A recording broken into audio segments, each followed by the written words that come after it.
I've been to war zones that were calmer than my wedding day. It was supposed to be elegant, classy, and unforgettable for the right reasons.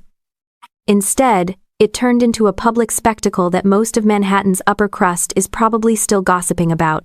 My name's Madeline Walker. I'm 37, a lieutenant colonel in the U.S. Army. And until 6 months ago, I thought I understood loyalty. That day proved I didn't, not until it hit me square in the face in a designer ballroom surrounded by gold-plated forks and fake smiles. The venue was ridiculous. A luxury rooftop ballroom in Midtown. Booked by my sister Jessica through one of her PR agency's clients. Crystal chandeliers, champagne fountains, a 4-tier cake, the size of a tactical missile system, it was all there. From the outside, it looked like a power wedding. Successful groom, decorated military bride, and a room full of investors, celebrities, and a couple of senators who clearly didn't come for the food. I arrived in my military dress uniform. Jessica begged me not to, said it looked too aggressive and not bridal enough. I wore it anyway. If that was the hill she wanted to die on, she'd have to pick a better one. Jessica had been planning the wedding like it was her own redemption arc. She wanted it to be perfect, not for me, but for herself. I was marrying Preston Keller, CEO of Keller and Blackstone Partners. Big money, old family. Blue blood, if you believe in that kind of nonsense. Jessica had worked for years to build connections with his circle. She saw this wedding as her social elevator going straight to the penthouse. I should have known better. But I ignored the red flags because I thought I was doing the right thing, building a bridge between my world and hers. Spoiler, she had no interest in crossing it. Preston was waiting at the altar looking polished, like he just stepped out of a Wall Street billboard. His parents were glowing like they were closing a billion-dollar merger.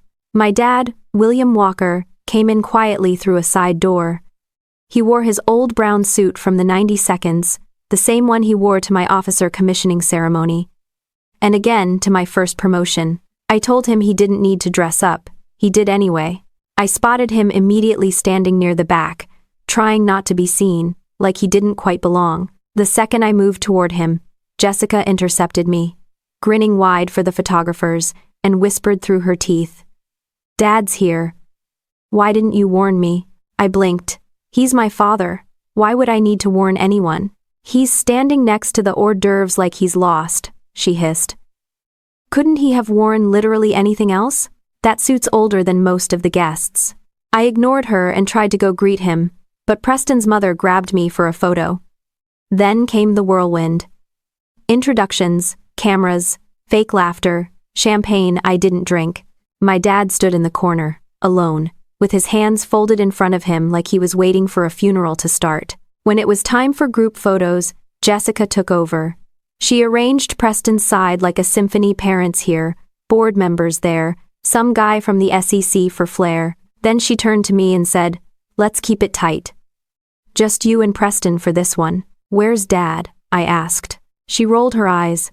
"Madeline, he's not exactly camera ready."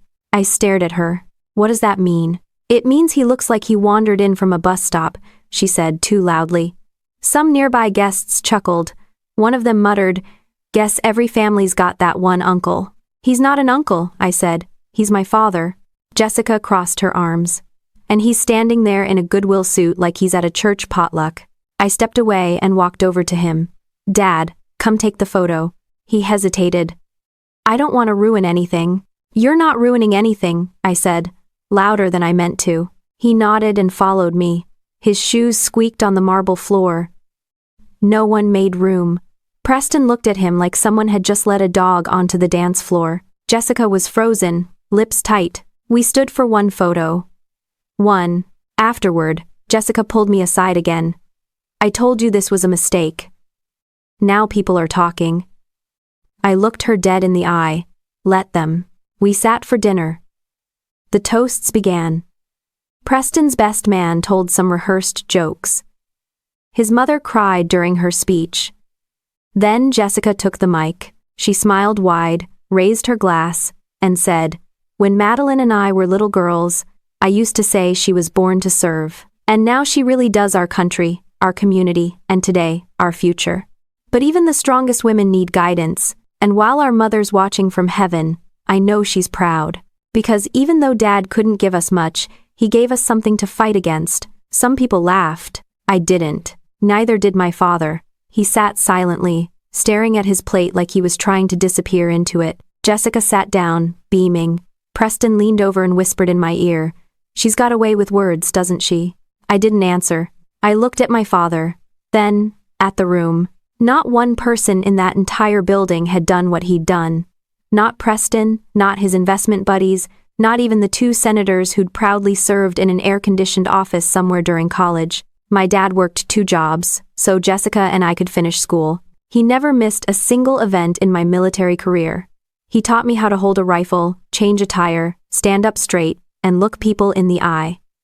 He gave up everything so we wouldn't have to. And now he was sitting in a $400 a plate ballroom being laughed at by people who think service is something you hire for your yacht. The thing about war zones is, you learn to recognize your line.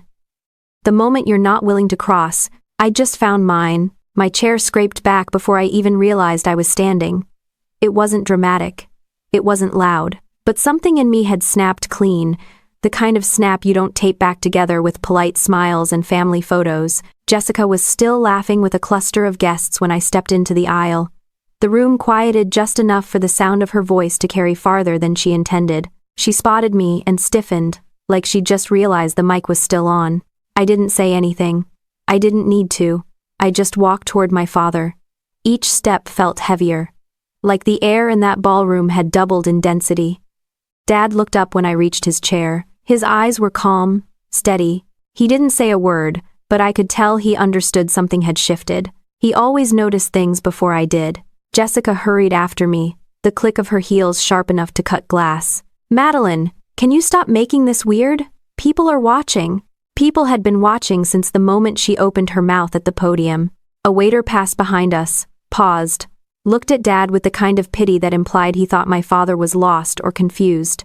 Jessica waved her hand at him like he was housekeeping. "Can you move him to the back for now? We'll handle photos later." The waiter blinked, unsure whether he was allowed to touch a guest. Dad cleared his throat. "I'm fine right here." Jessica exhaled like she'd been personally victimized. "Dad, please. This is not the time to be stubborn." "It seems like exactly the time," I said. She laughed under her breath. "Madeline, don't start. You know how important tonight is.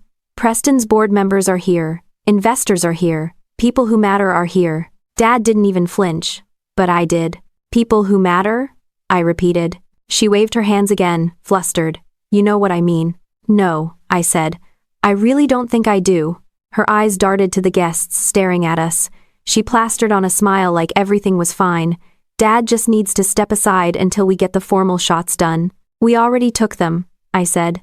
"Not the official ones," she snapped quietly. "Not the ones that will be published." Published. Right. Because nothing says family like filtering out the parts that don't fit your aesthetic. Before I could say another word, Preston's father approached. He moved like someone used to walking into rooms expecting people to clear a path. "Everything all right here?" he asked, though he was looking directly at Jessica, not at Dad or me. Jessica nodded quickly. "Just sorting out a seating issue." Dad stood.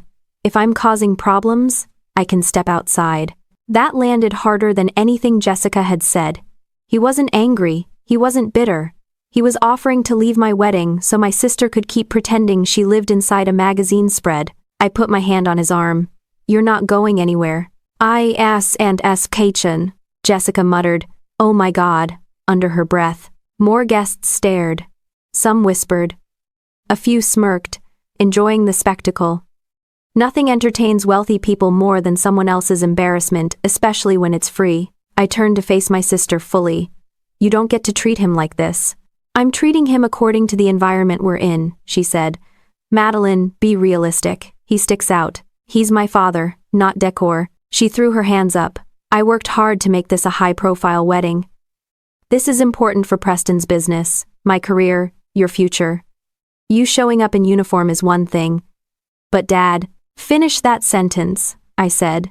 She hesitated, choosing between honesty and self-preservation. Honesty won by a very narrow margin. "He looks like someone's +1 who took a wrong turn." Dad exhaled through his nose, not hurt, just tired. It was the same expression he had the day he had to sell his old truck, to cover Jessica's college textbooks she never returned. A photographer approached, camera raised. "Let's grab a few more shots of the bridal party." Jessica immediately stepped into place. Perfect. "Dad, sit this one out, okay? We'll get one later just for you and Madeline." "There won't be a later," I said. Jessica blinked. "What does that mean?" "It means this isn't happening." Her lip curled. "Are you seriously making drama right now? Because Dad wore a thrift store suit and can't smile for a camera." Dad shook his head slightly at me. The same gentle don't start it look he used when I was a kid about to swing at someone on the playground. But I wasn't 8 anymore, and he wasn't a parent dealing with a schoolyard insult. He was a 68-year-old veteran being humiliated by his own daughter in a ballroom filled with strangers. Preston finally stepped over, adjusting his cufflinks like the situation was an inconvenience to his schedule. "Is this under control?" he asked Jessica. "Yes," she said. "Madeline's just being emotional." That was it. Emotional. A word men like Preston used like a leash. A word Jessica used when she wanted to win an argument without earning it. I looked at him, then at her, then at the room full of people waiting to see how the military bride would handle the mess. My voice was steady. If respecting my father is considered emotional, then maybe I'm with the wrong crowd. A few people gasped like I'd said something obscene. Preston stepped closer. "Let's not make a scene." "Too late," I said. He lowered his voice. "You're being unfair. Everyone here has made an effort. My family, my colleagues, the press. My father made an effort too," I said. "He made a lifetime of them." 80. Jessica threw her head back in frustration. "Can you stop acting like Dad is some kind of hero? He raised us." "Sure, but he didn't exactly set us up for success." Dad stayed quiet, but his jaw tensed. I looked right at her. "He set us up for something better." "What? Poverty?" She shot back. "No," I said. "Decency." That one word hit her harder than anything else I said that night. She looked away first. She always did when she was guilty. Preston's father stepped forward again, clearly irritated. "This is a wedding, not a debate. Either join the photos or step aside." The photographer raised his camera again, waiting. But I wasn't moving toward them. I was moving toward my father. I stepped in front of my dad like I was back in uniform, holding a perimeter. No one said anything. Not the photographer, not Preston's father, not even Jessica. There was just this thick, awkward silence that spread through the room like a gas leak. Everyone knew something had gone wrong, but no one wanted to be the first to breathe it in. I reached into my dress uniform, unpinned the corsage Jessica had picked out for me, and set it down on the closest table. It looked ridiculous sitting there pink, overpriced, and completely out of place next to my medals. Then I took off the ring. No pause, no speech, no hesitation. Just slipped it off and held it in my palm. Preston's voice cracked the silence like a dry twig. "What are you doing?" I turned to him. "Ending this." He half laughed. "Ending what?" "Madeline, come on, you're overreacting." I held up the ring. "You're not the man I thought I was marrying." Preston looked at his father, then back at me. "Because your dad wore the wrong suit?" "No," I said. "Because no one here respects the man who made me who I am." Jessica cut in fast. "Madeline, don't be dramatic. This isn't the army." "No," I said. "The army has rules, codes, honor. This I gestured to the room is just money trying to cosplay as character." A few gasps. A few more whispers. Some of Preston's colleagues looked away. Others watched like they were at a private show they'd never admit to attending. Preston stepped closer. "You want to throw your future away over this?" I didn't even blink. "If this is my future, I don't want it." Then I placed the ring on the same table as the corsage, turned to my dad, and said, "Let's go." He didn't move at first. Just stared at me with this mix of disbelief and something else, relief, maybe, or pride. He finally stood up, slow and steady like he always did, and followed me without a word. Jessica called out after us, "You're seriously walking out of your own wedding?" I didn't answer. Preston yelled, "Madeline, this is insane. You'll regret this." Still didn't answer. The last thing I heard before the doors shut behind us was someone, probably one of Jessica's coworkers, saying, "Well, that was intense." Outside, the air was cold. Not biting, not dramatic, just enough to feel real. I realized I hadn't really breathed all night. We walked to the curb. My dad looked over and said, "I should have stayed home." I shook my head. "You should have been at the head table." He gave a weak smile. "Jessica's not wrong. I don't fit in there." I looked him in the eye. "Then maybe that table doesn't deserve to exist." A black car was supposed to take me and Preston to the after-party. It was parked out front, driver waiting, probably wondering whether to cancel the route. I waved him off and called a rideshare instead. It felt weirdly good, like I was shedding the last bit of artificial ceremony clinging to the evening. In the car, neither of us spoke for a while. The driver didn't ask questions. Probably figured we were some family drama fresh out of a wedding meltdown, which wasn't wrong. I stared out the window, still in full dress uniform. Hair done, makeup holding. I looked like a bride. I felt like someone who'd just left a crime scene. "Finally," my dad said, "you didn't have to do that." "Yes," I said. "I did." He looked out the window. "You know, I thought Jessica would pull something. But I didn't think you'd blow the whole thing up." I sighed. "I didn't either. Until she started treating you like a stain." He chuckled, dry and low. "She's been that way since high school. You just didn't see it because you were too busy being the straight A daughter." "I saw it," I said. "I just kept hoping she'd grow out of it." We pulled up in front of the hotel where he was staying. I paid for the ride before he could argue. He turned to me before getting out. "I don't blame her, you know," he said. "Jessica's always needed the world to like her, and I never gave her much to show off." I stared at him. "You gave her everything. She just didn't like how it looked in photos." He stood there for a second, then patted my shoulder. "Thanks for today, even if it cost you a marriage." I forced a half smile. If it could be ruined that easily, it wasn't worth saving. He nodded once, then turned to walk inside. I watched him go. That old suit of his had seen more of my life than any of the expensive clothes in that ballroom ever would. After he disappeared through the glass doors, I didn't go back to my hotel. I walked for a while instead, still in uniform, still fully made up, probably looking like a runaway bride with a combat background. Strangers looked at me like I was someone important. It was funny. No one had batted an eye at me inside that wedding hall, but out here, on the sidewalk, a man holding a pretzel offered me one for free. I took it. He smiled and said, "Looks like you've had a long night." "You have no idea," I told him. By the time I got back to my place, it was past midnight. The dress uniform was stiff from too many hours of fake politeness. I hung it up carefully, not out of pride, but habit. My phone had 27 missed calls, 8 voicemails, Jessica, Preston, my aunt, people I hadn't spoken to in years suddenly acting like they had skin in the game. I ignored all of it. Instead, I opened my laptop, pulled up my secure folder, and started reviewing something I hadn't looked at in months. Financial records I'd kept from when Preston casually asked me to look into some things a while back. Stuff that didn't sit right. Charity funds, shell donations, political contributions from groups I knew didn't exist. At the time, I'd told myself I was imagining it, that it wasn't worth digging into. That love meant giving people the benefit of the doubt. Turns out, doubt was the only thing that had been real. I opened a spreadsheet and highlighted a transaction labeled Veteran Support Fund, Disbursement, Confidential, with a routing number that led to a holding company in Delaware I'd never heard of. So I made a note. And I kept scrolling. I didn't sleep.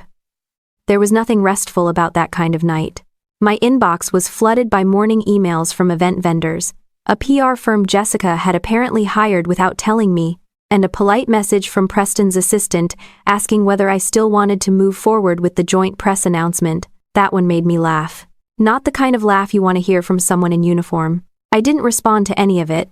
Instead, I made coffee, sat down with my notebook, and started writing a timeline. Not about the wedding, not about the family drama, but about everything Preston had ever said to me that I'd filed under weird or probably nothing. There were more entries than I expected. Things like, Veteran Charity Gala, why did he flinch when I asked which org he donated to?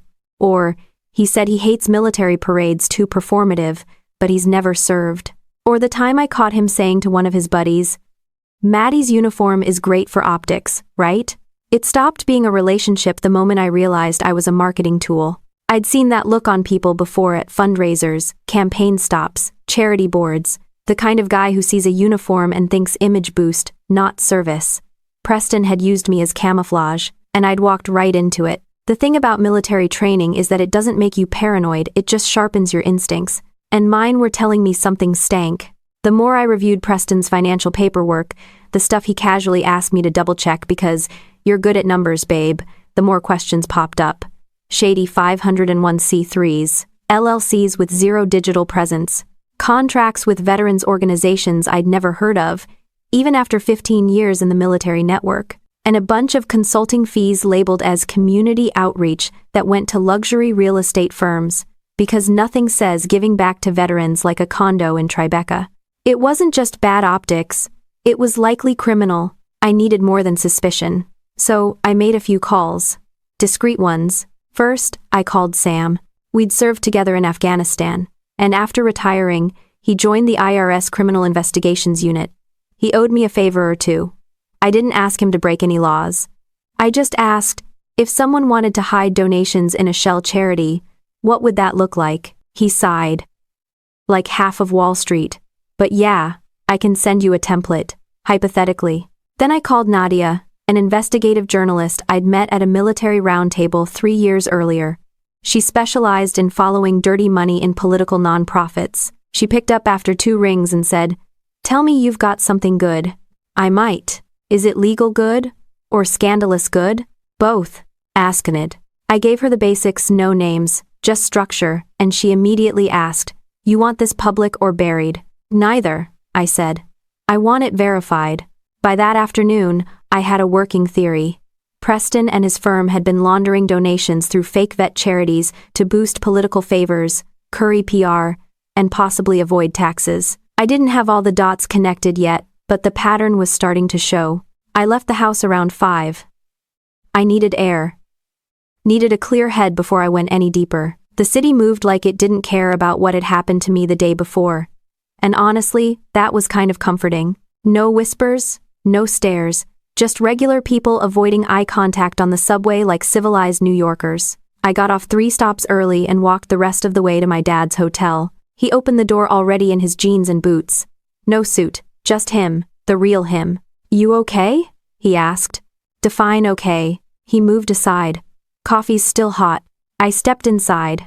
The place was simple, clean, the kind of budget hotel where no one asks questions and the front desk doesn't care what your last name is. I sat down, accepted the coffee, and finally exhaled for the first time since walking out of that wedding. He didn't push, just waited. So I told him everything, from the first red flag to the shell companies, from the names I'd seen on the spreadsheets to the calls I'd made. I expected him to be shocked. He wasn't. Instead, he nodded slowly and said, "That tracks." I blinked. "You knew?" "I didn't know," he said. "But I had a feeling. You don't come from nothing and suddenly run a financial firm that size without cutting corners." He set his mug down. "And guys like that? They don't marry for love. They marry for leverage." It was blunt, but not wrong. I leaned back. "You think I'm overreacting?" "No," he said. "I think you're late." That stung. Not because it was cruel, but because it was fair. You could have told me you didn't like him. Teleminen. I didn't want to be the dad who ruins your big moment. I stared into my coffee. "Well, turns out Jessica handled that for you." He chuckled. "She's got a gift." I looked up. "Why do you let her treat you like that?" He shrugged. "Because if I fought every battle, I'd have nothing left for the ones that matter." That landed harder than I expected. He'd let her walk all over him to preserve what little peace we had left. I couldn't decide if that was noble or just depressing. I stood up. "You deserve better." He waved it off. "Doesn't matter what I deserve. Matters what I do with it." Then he walked to his duffel bag, unzipped the side, and pulled out a black folder. "What's that?" I asked. He handed it to me. Something I've been sitting on for 20 years. Inside were documents. Legal ones. Ownership certificates. Investment records. Early stock purchase agreements in a company I recognized immediately, Valor Systems. A defense contractor that had started in someone's garage and now had Pentagon contracts worth hundreds of millions. I flipped through pages, His name was everywhere. William T. Walker, majority silent partner, founding investor. I looked up, stunned. "You're in this?" "I was," he said. "Still am, technically." "How much is this worth?" He scratched his chin. "About 115 million, last time I checked." I nearly dropped the folder. "You're joking." "Nope. You've been living like ASX. A broke vet," he finished. "Yeah, on purpose." I stared at him like I was seeing him for the first time, and he stared back like he'd been waiting for this moment all along. I sat there with the folder open in my lap, flipping page after page, trying to make sense of how my father, a man who once argued with a vending machine over charging an extra quarter, was listed as a founding investor in one of the most successful defense tech companies in the country. I looked at him, searching for something in his face, a smirk, a twitch, anything to suggest this was some elaborate prank or misunderstanding. He didn't blink. "You're serious," I said. He nodded. "That garage startup?" "One of the engineers used to be a private in my platoon. Came back stateside, wanted to build smarter battlefield sensors." I gave him 20 grand and a handshake. I glanced down at one of the earliest contracts. It was handwritten, literal ink on paper. "And you held on to your shares?" "Yup. I never sold a single one, not even when the first buyout offer came." I shook my head. "You've been sitting on this for how long?" "Since before you joined the army, and you never told me." He sipped his coffee like we were just talking about the weather. "You were building your own life. I didn't want you thinking money was a shortcut." "I don't none." I let out a dry laugh. "Dad, I spent 2 years living out of a barracks room that barely had heat. And you learned how to lead people who depended on you," he said. "You think a bigger apartment would have taught you that?" He wasn't smug about it. He wasn't even being philosophical. He was just telling me how he saw the world, and in that moment, I realized something that should have been obvious long ago. My father wasn't poor because he had no money. He was poor because he chose to live simply, to avoid letting wealth warp what actually mattered to him. "Jessica knows?" I asked. He laughed. "Hell no." I raised an eyebrow. "And why not?" End quote. "Because if she did, she'd try to sell me on Shark Tank." I couldn't help but smile. It faded quickly though, replaced by something heavier. "You think she'd treat you differently if she knew?" He didn't answer right away. He just looked out the window. "If someone only respects you once they find out you're rich, they never respected you in the first place." I leaned back in the chair, exhaled, and said, "Okay. So you're a secret millionaire with majority shares in a defense company. Meanwhile, Preston's been parading around fake charities and laundering money through a veterans fund." He nodded again. "That about sums it up. Why haven't you gone public with it?" "What good would it do?" he said. "No one's asking where the money came from. They're too busy pretending I don't exist." "But what if you could do something with it?" I asked. "I mean, use it. For real good." He met my eyes. "You thinking what I think you're thinking?" "Depends," I said. "Are you thinking we take them down quietly and legally with enough precision to make a drone operator jealous?" He smiled. "Exactly that." It was the first time I'd seen him light up in years. Not just proud dad smiling, but alive. Engaged. Like the part of him that used to lead soldiers had finally come back online. "Then we start by setting up a fund," I said. "Something neutral, anonymous. We don't touch your name or mine to it. I've got a lawyer in Kansas City," he said. "Trusts, shells, blind accounts, you name it." "Good," I said. "We'll need that. And we'll need a team." He nodded. "I can make a few calls, and I can pull in a few people I trust from my network. Not soldiers, analysts, financial guys, investigators." He raised an eyebrow. "You still in touch with that woman from the DoD audit division?" "Yup," I said. "She owes me 3 favors and hates corporate fraud more than she hates sand." "Perfect." We both paused, like we were mentally building the same checklist in real time. It was scary how quickly we fell into step. It didn't feel like plotting revenge. It felt like prepping for a mission. I grabbed the folder again. "We start by tracking down every shell company Preston's ever touched." "You think it's just him?" "No," I said. "But he's the face of it. And Jessica's tangled up in it, whether she knows it or not." He frowned. "You want to go after your sister? I want the truth. If she's innocent, it'll clear her. If she's not..." then she chose her side already. He didn't argue. We spent the next hour breaking things down: what we knew, what we needed, what couldn't be traced back to us. Dad had more data than I expected. Old emails, archived contracts, things he'd kept not because he suspected anything but because he never threw anything away. That habit, for once, was going to come in handy. He handed me a thumb drive. Everything I've got's on here. Legal files, account summaries, project notes from Valor Systems. I slipped it into my laptop and started copying. This will take a while. Good, he said. Gives us time to figure out our cover story. I looked up. You mean for how we suddenly show up with millions of dollars and an appetite for disruption? Exactly. I smiled.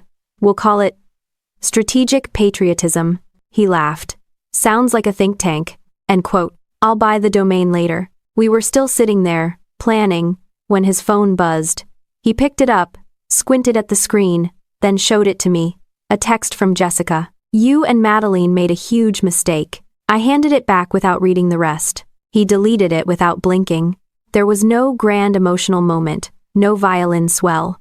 Just two people sitting in a budget hotel room, brewing coffee and building a plan with more strategy than any wedding ever had. The only difference now was we finally had leverage. We didn't waste time. Waiting was the luxury of people who didn't get humiliated in front of a room full of influencers and billionaires. We'd had enough of that. The next morning, Dad and I were sitting at his tiny table, laptops open, notepads full, like we were prepping for a field op. Because in a way, we were. I set up a shell company in Delaware first. It took about an hour and a decent lawyer who knew how to file clean and quiet. We named it Iron Valor Holdings. Fitting, considering the source of our funding and our intentions. It sounded like a trust fund for veterans but was actually our front for pulling strings. Dad handled the financial accounts. He'd been managing his own investments under the radar for years, which was both impressive and vaguely alarming. He had spreadsheets going back to the Bush administration, all tracked on software that looked like it hadn't been updated since dial-up. Still, the numbers were clean. Multiple accounts, separate holdings, everything structured to avoid obvious flags. You know, I said, scanning his files. This setup's better than half the corporate crap I've audited. He grinned. Learned from the best. Who? The IRS? He shrugged. Library books and paranoia. We weren't just building a shell to protect assets, we were positioning ourselves to quietly buy influence. Preston's firm, Keller and Blackstone, wasn't public, but they'd taken capital from enough outside investors to have cracks in their armor. Our plan was to exploit every single one. I started by mapping their investor network. Private equity groups, legacy donors, a couple of shady venture capital types out of Miami. Preston had done a decent job hiding the sketchier ones behind layers of impact funds and community investment vehicles. But nothing stays hidden forever if you know where to look. Dad was already contacting a retired intelligence officer he'd served with someone who now ran background checks for corporate mergers. Within 2 days, we had profiles on every major investor Preston had ever pitched to. Half of them were already disillusioned. A few had pending lawsuits. Most had no idea about the Veterans Fund scandal brewing beneath their feet. They would. Meanwhile, I looped in Nadia, the journalist. She didn't ask for credit. She just wanted documents. I gave her a small slice, just enough to build a timeline, not enough to trace it back to us. She called me that night. These filings are bad. How bad? PR nightmare for a flag-waving billionaire bad. You've got political donations tied to shell charities, 5-figure travel reimbursements to non-existent advisors, and payments labeled in-kind support that went straight to private luxury goods. That enough to get attention? She laughed. If this doesn't get attention, we've lost our taste for outrage. We didn't want a media circus yet. We wanted pressure, controlled, strategic, precise, so we waited for the leak. Nadia posted a short teaser piece on a Monday morning. No names, no company tags, just an article titled, "Are Veteran Charities Being Used as Tax Havens?" She cited anonymous sources, called out structural patterns, and referenced untraceable donations used to boost political access. It blew up within hours. Talk radio picked it up. Veteran forums debated it. Financial blogs ran with the headline like it was gospel. No one mentioned Preston, but people who knew started sweating. I watched Keller and Blackstone's website get updated 3 times in one day.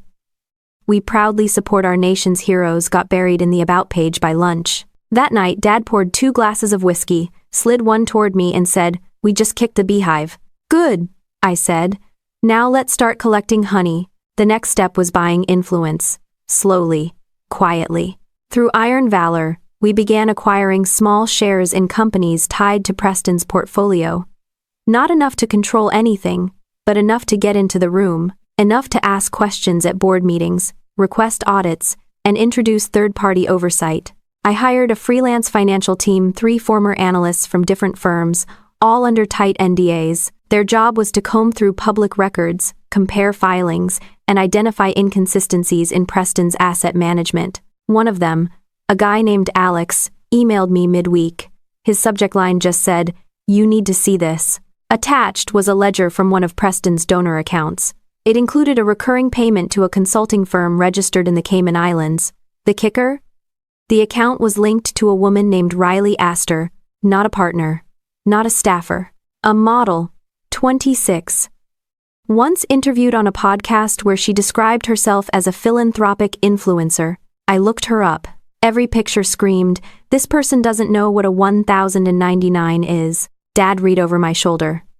"That his girlfriend? Either that or he's investing in bikinis." I forwarded the details to Nadia. She didn't reply with words, just a thumbs-up emoji, which, coming from her, was basically a standing ovation. The more we dug, the worse it got. There were yacht rentals disguised as leadership retreats, private flights billed under urgent veteran outreach, and a payment labeled strategic advisory that was literally just a receipt from a watch boutique in Geneva. Preston was sloppy, arrogant. He never thought anyone would look this deep because he assumed no one would dare. He'd wrapped himself in patriotism like body armor and assumed it made him bulletproof. I was happy to disprove that. One afternoon, as we were piecing together another batch of records, Dad leaned back in his chair and said, "You know, this feels familiar. Corporate fraud?" "No," he said. "Stacking intel, watching movement, planning when to strike." I smiled. "You miss it? Parts of it. The mission part, not the sand in your boots or sleeping in holes." "I hear that." He took a sip of coffee. "You know this isn't just about him, right?" "What do you mean?" "It's about reclaiming your name. He tried to use you. Jessica tried to erase me. This isn't revenge, it's recovery." "No, Stam. I hadn't thought of it that way. But he was right. We weren't just tearing someone down. We were rebuilding something that had been stolen in plain sight, our reputation, our integrity, and the respect neither of us had ever asked for, but both of us damn well deserved. The first real crack appeared during a live-stream interview with a mid-tier financial influencer. Not CNBC, not Bloomberg, just some YouTube guy with a surprisingly loyal following and a tendency to wear hoodies that looked like they hadn't seen soap since the Obama years. But that's how it starts. Not with a headline, with a thread. And the thread was pulled live in front of 80,000 viewers. The influencer Jeremy something broke down Keller and Blackstone's recent charitable activities and casually pointed out that one of their partner organizations supporting veterans didn't exist in the IRS 990 database. At first, it looked like a fluke. Then someone in the comments posted screenshots. Then someone found more. 10 minutes later, Preston's PR team probably had a full meltdown in progress. I watched the whole thing unfold from Dad's hotel room with a cup of bad coffee and better company. He didn't say much, just nodded at the screen and muttered, "There it goes." He was right. That was the moment the dam started leaking. Nadia called me later that day. "You seeing this?" "Today." "Oh yeah, I've got editors asking if we can name names." "Not yet," I said. "Give it one more week." We didn't want noise. We wanted silence before the drop. Confusion, denial, desperation. And that's exactly what we got. Within 3 days, Keller and Blackstone scrubbed their website twice. Jessica's name disappeared from 3 press releases. Preston was no longer listed as a keynote speaker at an upcoming gala. The Veteran Impact Initiative page vanished completely. Someone out there was panicking. It only got better when Alex, one of our freelance analysts, flagged a suspicious series of trades. Preston had sold off a chunk of his own firm's internal holdings 3 days before Nadia's article went live. Classic move. Sell high before the storm. Except now it looked like insider knowledge. And that, legally speaking, was the kind of mistake that got men like Preston subpoenaed faster than you could say white collar. I sent the docs to Nadia. She replied with a one-word email. Perfect. Meanwhile, Dad and I pushed deeper. We weren't just exposing Preston anymore, we were systematically dismantling the illusion of legitimacy that had kept his entire network protected. It wasn't revenge, it was accounting. We scheduled a quiet acquisition. Through Iron Valor Holdings, we approached 3 minority investors of Keller and Blackstone who had been growing increasingly anxious. We offered to buy their shares at a slight discount, not enough to be insulting, but enough to look like we were helping them exit quietly before the whole ship sank. All 3 agreed. It gave us a 10% stake in the firm, on paper, enough to request internal audits, enough to trigger review clauses in their corporate charter, enough to walk into the next board meeting with questions they couldn't dodge. Dad looked at the signed paperwork and said, "We're in. Now we make them sweat." He raised an eyebrow. More? Always more. When experience, Preston, of course, had no idea we were behind any of it. To him, this probably looked like bad luck and online outrage, something you solve with a PR consultant and a crisis team. Jessica, judging by her sudden absence from public events, was either hiding or being hidden. Nadia's next piece was less subtle. She dropped names. Not all, just enough. Preston's firm, their non-profit, the anonymous donations linked to luxury travel and consulting. The story hit the front page of 3 major digital outlets. Social media erupted. Hashtags, "We didn't create," trended for 48 hours straight. Veteran groups distanced themselves. Political figures who'd once praised the charity quietly deleted their tweets. A senator's spokesperson issued a statement saying the office had ceased all association pending review. And still, Preston said nothing. I expected a denial, a lawsuit threat, maybe a counterattack. Instead, he went silent. That worried me more. Quiet means one of 2 things, I said to Dad. Either he's lawyering up or he's planning something. Dad nodded. Maybe both. We kept pushing. Alex uncovered a string of expense reports from one of Preston's subsidiaries that included travel reimbursements for events that never happened. The locations listed didn't match public calendars, the dates were off. A few venues didn't even exist anymore. We can tie it to fraud? I asked. Close enough, Alex said, but it gets better. He sent us a spreadsheet showing that the funds used for these events came from accounts marked as Veteran Outreach Budget, Phase 2. There was no Phase 1, no staff assigned, no documentation. Dad looked at the numbers and whistled. That's a lot of money for a ghost program. And just like that, we had the nail. The final touch came from a whistleblower. A junior staffer from the Keller Foundation, Preston's nonprofit front, who contacted Nadia through encrypted email.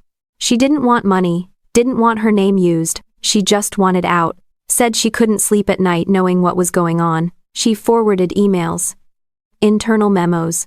One message from Preston himself instructing a director to bury the expenses under goodwill partnerships. No one checks those. It was all we needed.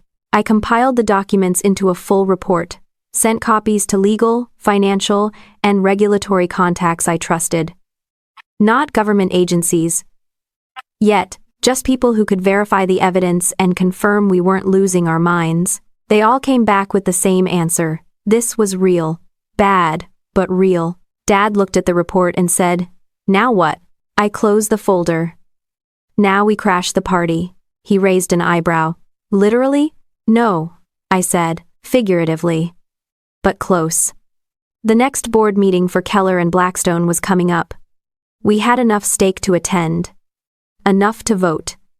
And more than enough to make noise. I booked our flights, sent the legal team our documentation, told Alex to prepare an internal audit demand. And then I sat back and looked at Dad. "You ready for this?" He leaned forward, his eyes clearer than I'd seen them in years. "Let's make it count." The Keller and Blackstone boardroom didn't look like a battlefield, but it sure felt like one. It was sleek and quiet. All glass walls and polished floors, every chair aligned with mathematical precision. There were 12 board members seated around a custom oak table that probably cost more than my car. Most of them looked like they hadn't blinked since the Clinton administration. Preston entered late. That alone said everything. He was usually early to everything: golf meetings, breakfast interviews, even cocktail parties where nothing mattered. But today, he walked in 5 minutes behind schedule. Eyes red, jaw tight, neck stiff like someone who'd slept in a three-piece suit. He didn't look at me, didn't even glance at Dad. Instead, he went straight to his seat, nodded at the chairman, and pulled out a legal pad like he had something to contribute that wasn't wildly incriminating. I leaned back in my chair, arms crossed. Dad sat to my right, calm and still. The only thing giving away his mood was the slight tapping of his thumb against his knee, same rhythm he used to use during field briefings. The chairman opened the meeting with a few dry lines about external pressures and recent public scrutiny, which was a corporate way of saying, "We're bleeding and no one's calling a medic." Then came our turn. I stood up. "We're requesting a formal vote to initiate a third-party audit of Keller and Blackstone, including all affiliated nonprofits, subsidiaries, and advisory partnerships. Per Section 12.4 of the Charter, our state qualifies us to raise this motion." Silence. Then murmurs. Preston stared at me like I'd spoken in ancient Greek. The chairman cleared his throat. "Is there a specific basis for this request?" Dad reached into his folder and pulled out a clean stack of documents, sliding them down the table like poker cards. Multiple financial inconsistencies, unexplained transfers, and known use of charitable funds for personal enrichment. A few board members shuffled in their seats. Preston finally spoke. "This is absurd. None of these claims have been verified." I nodded. "They have. By 3 independent financial analysts, 2 legal reviewers, and a whistleblower from your own staff." More murmurs. One of the older board members leaned forward. "Are you suggesting criminal activity?" I looked him straight in the eye. "I'm not suggesting anything. I'm documenting it." The vote wasn't close. 9 in favor. 2 abstained. Preston was the only no. Motion passed. And just like that, his empire got a timestamp on its obituary. The fallout started immediately. Press releases were paused. Scheduled media appearances canceled. Preston's communications director resigned mid-meeting, claiming medical leave. Half the room spent the rest of the hour furiously emailing from their phones under the table. After the meeting, Preston pulled me aside in the hallway. "You think you've won something?" he hissed. "I didn't enter to win," I said. "I entered to clean house." "You could have come to me," he said. "Talk to me. Handled this privately." "I tried talking," I replied.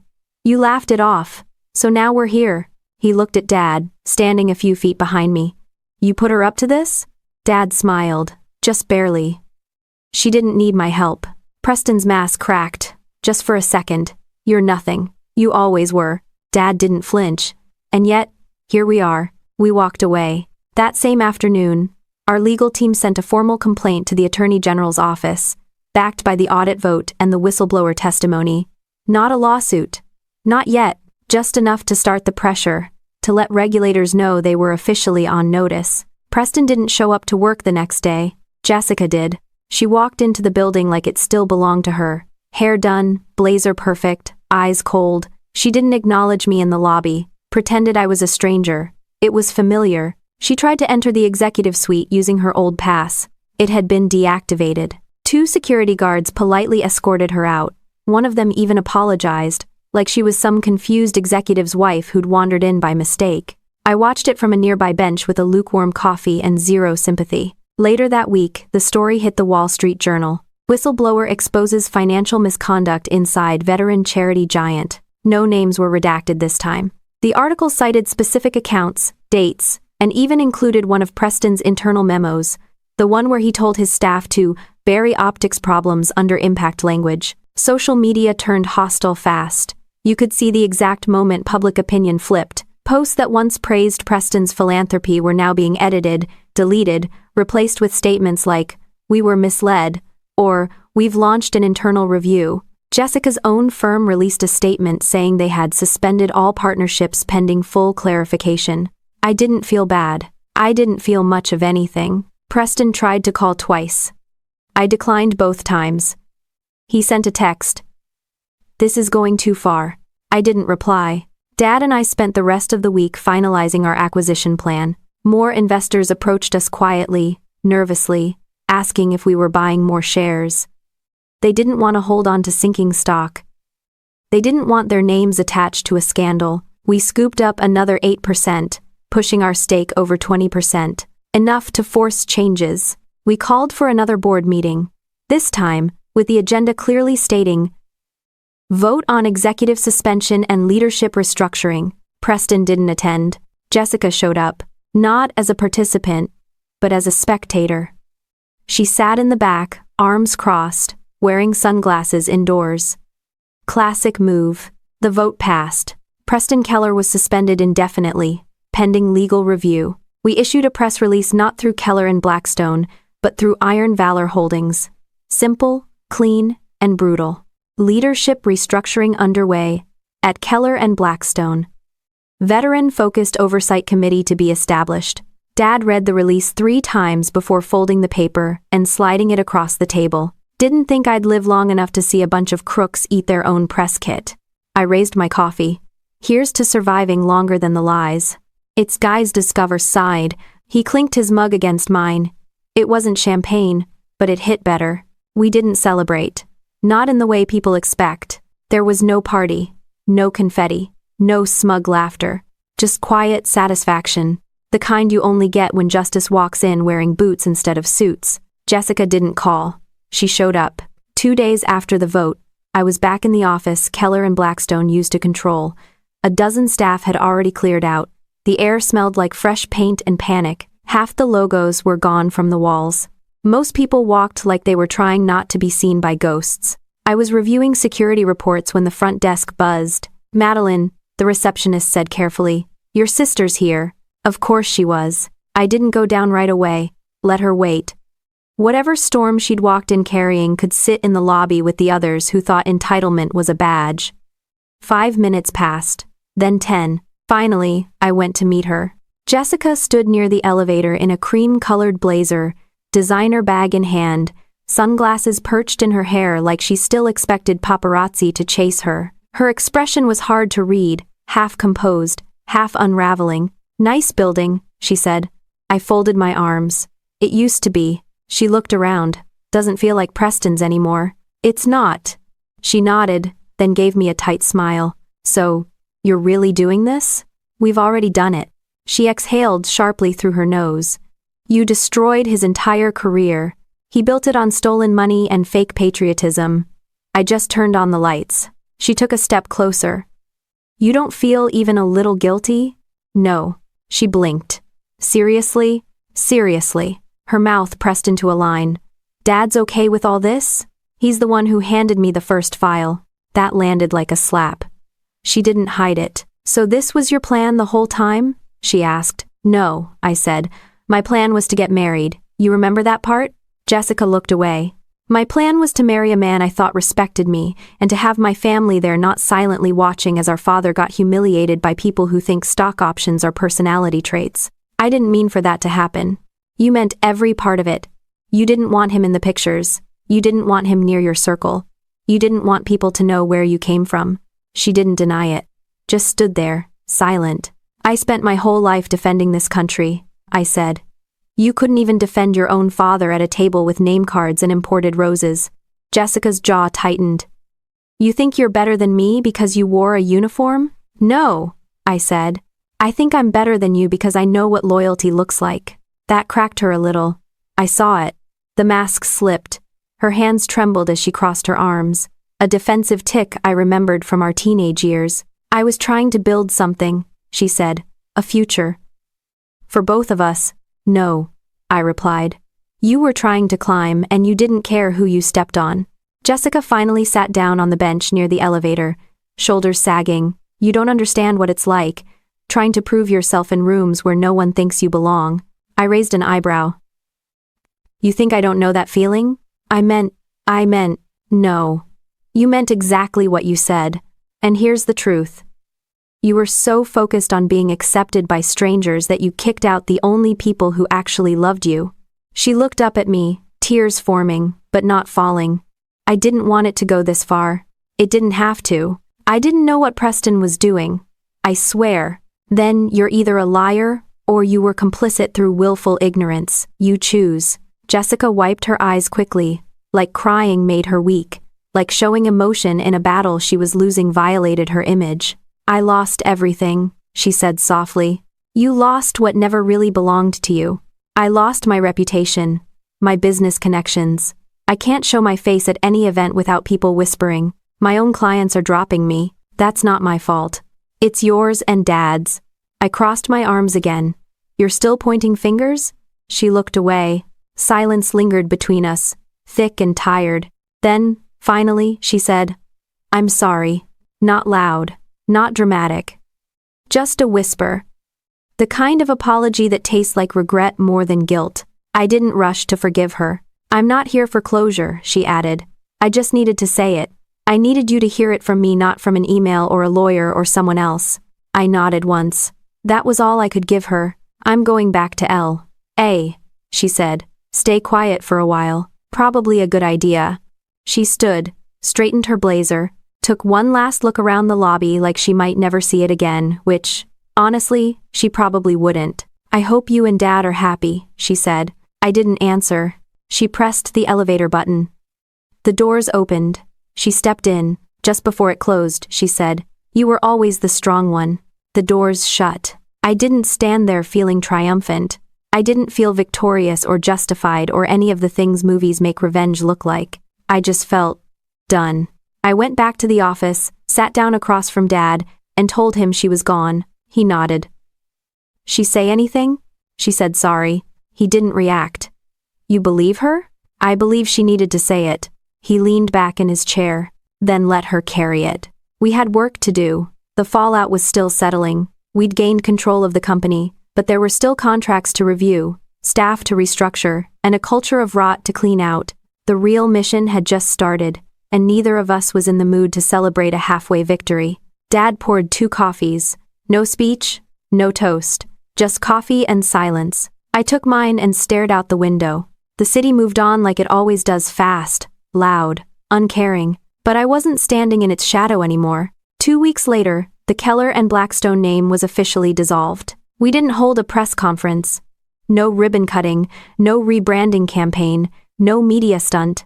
We just filed the paperwork, terminated the shell nonprofits, and transferred the remaining assets into something that actually meant something, the Walker Veteran Trust.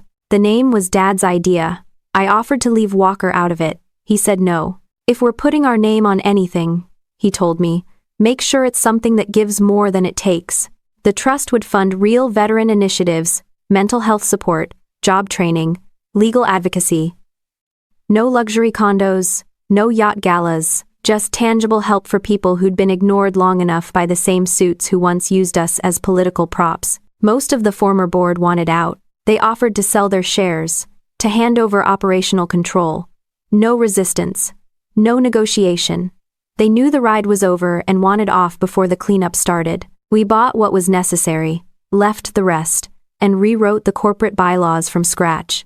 I appointed a new executive team, half veterans, half civilian specialists, all background checked like they were about to join a nuclear sub. No cronies. No yes men. No brand consultants who talked in phrases like perception shaping and emotional alignment. We didn't need spin. We needed truth. Every contract was reviewed. Every vendor reevaluated. Some were cut immediately, companies that charged 10 times the market rate for services no one could define. One guy billed the foundation $12,000 for strategic visioning. I emailed him a 2-word response. Invoice canceled. When we released the audit findings to the public, the reaction was swift. News outlets picked it up again. This time, the headlines were different. Veteran-led team cleans house at former Keller Foundation. Military whistleblower and father-daughter duo rebuild from the inside out. Dad's name finally showed up in the right places, not as a scandal footnote, not as the old man in the background. As the man who kept his dignity while everyone else was selling theirs. He didn't say much about it, just folded up the newspaper, set it aside, and said, let's make sure this works. He came to the office most mornings, not to micromanage. He hated meetings, but to sit in the corner, read reports, drink terrible coffee, and ask one question over and over, is this helping anybody? It became our unofficial mission filter. If something didn't help someone who'd earned better, we didn't do it. The transformation was slow, but steady. The media attention faded, as it always does. People moved on. But inside the walls, things were different. Employees smiled more. Clients showed up with real stories instead of resumes padded with connections.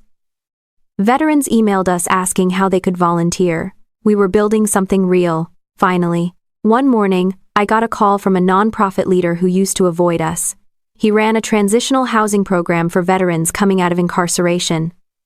Tough work, no glamour, no black tie fundraisers. You guys are actually doing it, he said. No PR fluff, just results. That's the goal, I told him. You need anything? He asked. Yeah, I said. Send me your budget. We're going to double it. I could hear him choke up on the other end. That moment made the entire fight worth it. Not the headlines, not the takeovers. That call. I left the office early that day, went home, changed out of my suit, and met Dad at the lake house. It wasn't big, it wasn't flashy, just a quiet place on the edge of a forest with a dock, a porch, and peace. We sat outside as the sun started dropping behind the trees, fishing rods in hand, neither of us talking much. Dad reeled in nothing for the 5th time and muttered, "You'd think after all that money, these fish would at least cooperate." I smirked. "They probably heard you made partner and assumed you were too corporate." He shook his head. "I miss being ignored." I looked out across the water. "You were never ignored, Dad. You were just quiet, and people didn't know how to deal with that." "They still don't," he said, "but I'm okay with it." We sat in silence for a while. No cars, no phones, just the wind and the sound of a line hitting the water. Then he asked, "You regret walking out of that wedding?" I thought about it. "No," I said. "It wasn't a wedding. It was a performance." "You think Jessica meant the apology?" "I think she meant to survive it," I said. "Whether that counts is up to her." He didn't respond, just nodded.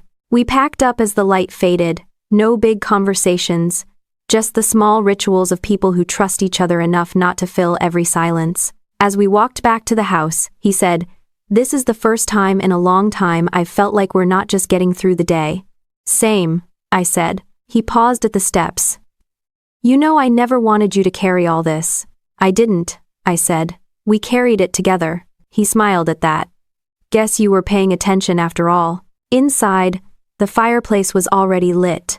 Not by us, just one of those automatic timers that made it feel like someone had been waiting. We sat down on the couch with mugs of coffee, warm and worn from use. On the wall hung the only photo I'd kept from the wedding, me and Dad, standing side by side, everyone else cropped out. Not because we edited it, because that's how it always should have been. We didn't talk about revenge. We didn't toast to victories. We just existed in the kind of peace you can't buy, fake, or stage. And for the first time in a long, long time, I didn't feel like I had anything to prove.